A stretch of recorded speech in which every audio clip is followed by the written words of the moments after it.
ओम नमः शिवाय। राधे राधे मेरे प्यारे भाइयों बहनों माताओं व बंधुओं, सावन मास में मैं आपके लिए लाई हूँ शिव महापुराण की कथा। बंधुओं, सावन मास में शिव महापुराण की कथा सुनने मात्र से भगवान शिव बहुत प्रसन्न होते हैं।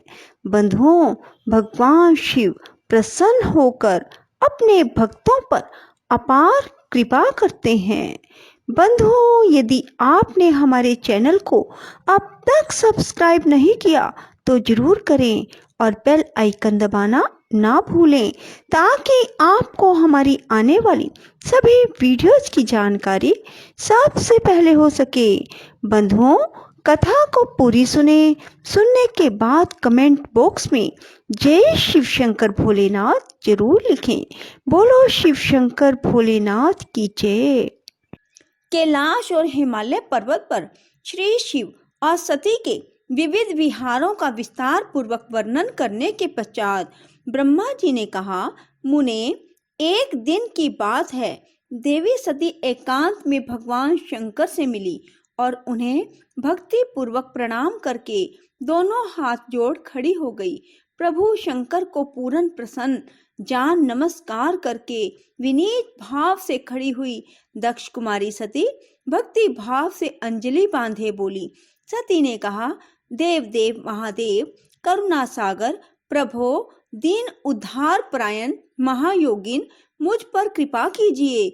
आप परम पुरुष हैं, सबके स्वामी हैं, रजोगुण, सत्वगुण और तमोगुण से परे हैं, निर्गुण भी हैं और सगुण भी हैं, सबके साक्षी, निर्विकार और महाप्रभु हैं। हर मैं धन्य हूँ जो आपकी कामिनी और आपके साथ सुंदर विहार करने वाली आपकी प्रिया हुई। स्वामिन, आप अपनी भक्त वत्सला से ही प्रेरित होकर मेरे पति हुए हैं। नाथ, मैंने बहुत वर्षों तक आपके साथ विहार किया है। महेशान, इससे मैं बहुत संतुष्ट हुई हूँ और अब मेरा मन उधर से हट गया है। देवेश्वर हर, अब तो मैं उस परम तत्व का ज्ञान प्राप्त करना चाहती हूँ जो निरतिशय सुख प्रदान करने वाला है तथा जिसके द्वारा जीव संसार दुख से अनायास ही उद्धार पा सकता है। नाथ, जिस कर्म का अनुष्ठान करके विषय जीव भी परम पद को प्राप्त कर ले और संसार बंधन में ना बंधे, उसे आप बताइए, मुझ पर कृपा कीजिए। ब्रह्मा जी कहते हैं, मुने, इस प्रकार आदि शक्ति महेश्वरी सती ने केवल जीवों के उद्धार के लिए जब उत्तम भक्ति भाव के साथ भगवान शंकर से प्रश्न किया, तब उनके उस प्रश्न को सुनकर स्वेच्छा से शरीर धारण करने वाले तथा योग के द्वारा भोग से विरक्त चित्त वाले स्वामी शिव ने अत्यंत प्रसन्न होकर सती से इस प्रकार कहा। शिव बोले, देवी दक्षनंदिनी महेश्वरी, सुनो, मैं उसी परम तत्व का वर्णन करता हूँ जिससे वासनाबद्ध जीव तत्काल मुक्त हो सकता है। परमेश्वरी, तुम विज्ञान को परम तत्व जानो। विज्ञान वह है जिसके उदय होने पर मैं ब्रह्म हूँ, ऐसा दृढ़ निश्चय हो जाता है। ब्रह्म के सिवा दूसरी किसी वस्तु का स्मरण नहीं रहता तथा उस विज्ञानी पुरुष की बुद्धि सर्वथा शुद्ध हो जाती है। प्रिय, वह विज्ञान दुर्लभ है। इस त्रिलोकी में उसका ज्ञाता कोई विरला ही होता है। वह जो और जैसा भी है सदा मेरा स्वरूप ही है, साक्षात प्रातर ब्रह्म है। उस विज्ञान की माता है मेरी भक्ति, जो भोग और मोक्ष रूप फल प्रदान करने वाली है। वह मेरी कृपा से सुलभ होती है। भक्ति 9 प्रकार की बताई गई है। सती, भक्ति और ज्ञान में कोई भेद नहीं है। भगत और ज्ञानी दोनों को ही सदा सुख प्राप्त होता है। जो भक्ति का विरोधी है उसे ज्ञान की प्राप्ति नहीं होती। देवी, मैं सदा भक्त के अधीन रहता हूँ और भक्ति के प्रभाव से जातिहीन नीच मनुष्यों के घरों में भी चला जाता हूँ, इसमें संशय नहीं है। सती, वह भक्ति दो प्रकार की है, सगुण और निर्गुणा। जो वैधि और स्वाभाविकी भक्ति होती है वह श्रेष्ठ है। इससे भिन्न जो कामना मूलक भक्ति होती है वह निम्न कोटि की मानी गई है। पूर्वोक्त सगुणा और निर्गुणा, ये दोनों प्रकार की भक्तियां नैष्ठिकी और अनैष्ठिकी के भेद से दो भेद वाली हो जाती हैं।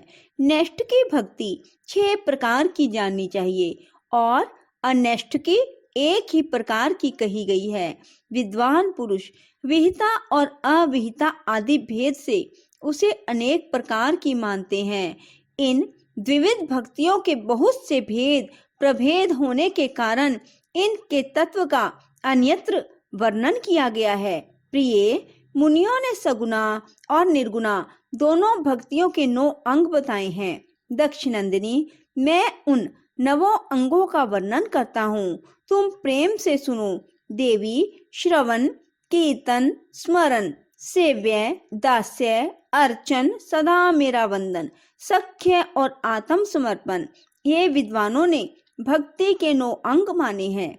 शिवे, भक्ति के उपांग भी बहुत से बताए गए हैं। देवी, अब तुम मन लगाकर मेरी भक्ति के पूर्वोक्त 9 अंगों के पृथक पृथक लक्षण सुनो। वे लक्षण भोग और मोक्ष प्रदान करने वाले हैं। जो स्थिर आसन से बैठकर तन मन आदि से मेरी कथा कीर्तन आदि का नित्य सम्मान करता हुआ प्रसन्नता पूर्वक अपने श्रवण पुटों से उसके अमृतोपम रस का पान करता है, उसके इस साधन को श्रवण कहते हैं। जो हृदय आकाश के द्वारा मेरे दिव्य जन्म कर्मों का चिंतन करता हुआ प्रेम से वाणी द्वारा उनका उच्च स्वर से उच्चारण करता है, उसके इस भजन साधन को कीर्तन कहते हैं। देवी, मुझ नित्य महेश्वर को सदा और सर्वत्र व्यापक जानकर जो संसार में निरंतर निर्भय रहता है उसी को स्मरण कहा गया है। अरुणोदय से लेकर हर समय सेव्य की अनुकूलता का ध्यान रखते हुए हृदय और इंद्रियों से जो निरंतर सेवा की जाती है वही सेवन नामक भक्ति है। अपने को प्रभु का किंकर समझकर हृदय अमृत के भोग से स्वामी सदा प्रिय संपादन करना दास्य कहा गया है। अपने धन वैभव के अनुसार शास्त्रीय विधि से मुझ परमात्मा को सदा पाद्य आदि 16 उपचारों का जो समर्पण करता है उसे अर्चन कहते हैं। मन से ध्यान और वाणी से वंदन आत्मक मंत्रों के उच्चारण पूर्वक 8 अंगों से भूतल का स्पर्श करते हुए जो इष्ट देव को नमस्कार किया जाता है उसे वंदन कहते हैं। ईश्वर मंगल या अमंगल जो कुछ भी करता है वह सब मेरे मंगल के लिए ही है, ऐसा दृढ़ विश्वास रखना सख्य भक्ति का लक्षण है। देह आदि जो कुछ भी अपनी कही जाने वाली वस्तु है वह सब भगवान की प्रसन्नता के लिए उन्हीं को समर्पित करके अपने निर्वाह के लिए भी कुछ बचाकर ना रखना अथवा निर्वाह की चिंता से भी रहित हो जाना आत्म समर्पण कहलाता है। ये मेरी भक्ति के 9 अंग हैं जो भोग और मोक्ष प्रदान करने वाले हैं। इनसे ज्ञान का प्राकट्य होता है तथा ये सब साधन मुझे अत्यंत प्रिय हैं। मेरी भक्ति के बहुत से उप अंग भी कहे गए हैं, जैसे बिल्व आदि का सेवन। इनको विचार से समझना चाहिए। प्रिय, इस प्रकार मेरी सांगोपांग भक्ति सबसे उत्तम है। यह ज्ञान वैराग्य की जननी है, मुक्ति इसकी दासी है। यह सदा सब साधनों से ऊपर विराजमान है। इसके द्वारा संपूर्ण कर्मों के फल की प्राप्ति होती है। यह भक्ति मुझे सदा तुम्हारे समान ही प्रिय है। जिसके चित्त में नित्य निरंतर यह भक्ति निवास करती है वह साधक मुझे अत्यंत प्यारा है। देवेश्वरी, तीनों लोकों और चारों युगों में भक्ति के समान दूसरा कोई सुखदायक मार्ग नहीं है।